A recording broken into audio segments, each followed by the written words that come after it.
বলেছিলাম যে আপনারা প্লেটের ব্যবস্থা করেন, যদি চাকরিদের চেষ্টা করে আমরা একটি টাকা আপনাদের কাছে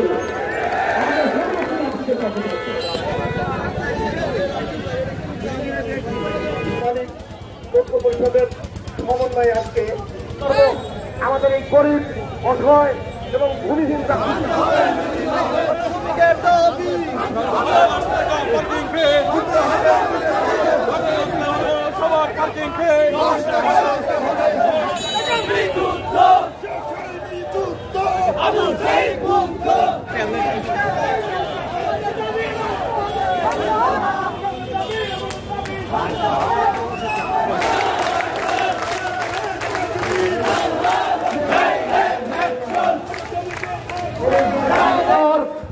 হাসিনার পদ্ধতি 10 টাকার বেশি পার্কিং ফি বাংলাদেশ জাতীয়তাবাদী দলের অটোতে রুগী নিয়ে যাচ্ছে সকালে ভোরবেলা।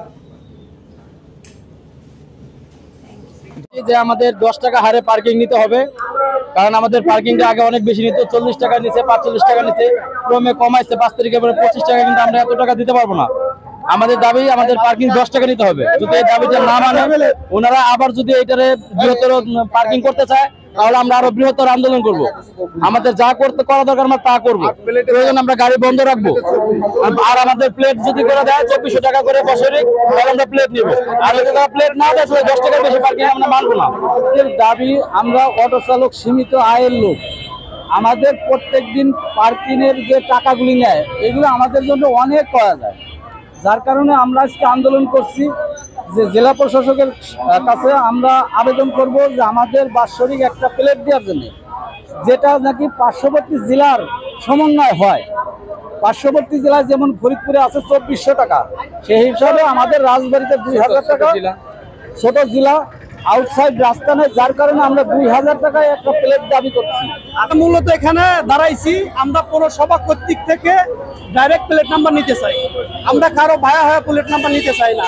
আমাদের যৌক্তিক দাবি হলো প্রতিদিন 10 টাকা করে হলে বাৎসরিক 3600 টাকা যায় দাঁড়ায়, আর আমরা 3600 টাকা একবারে দিতে পারবো না, কারণ আমরা অতি নিম্নমানের নিম্ন আয়ের লোক। এজন্য আমরা 2000 টাকা প্লেট নাম্বার চাই পৌরসভা কর্তৃক থেকে, এটাই আজকে আমাদের মূল দাবি। এবং অটো চালক যারা রয়েছে তারা যেন এই পার্কিং চার্জটা তারা যেন কমিয়ে আনে, 10 টাকার বেশি কোনো পার্কিং চার্জ দেওয়া হবে না।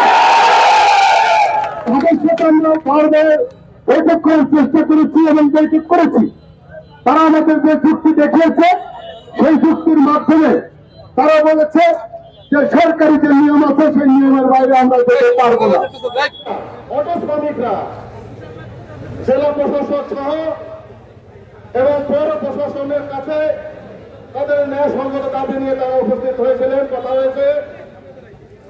আমরা আজকেও এসেছি তাদের সঙ্গে একাত্মতা ঘোষণা করে এই দাবিকে মেনে নেওয়ার জন্য, সফল করার জন্য আমরা এর সাথে শরিক হয়েছি। বন্ধুরা আমার আছে জেলা প্রশাসক দপ্তরে দাঁড়িয়ে আমরা তাকে দৃষ্টি আকর্ষণ করে বলতে চাই, এ তো অত্যন্ত ন্যায়সঙ্গত দাবি।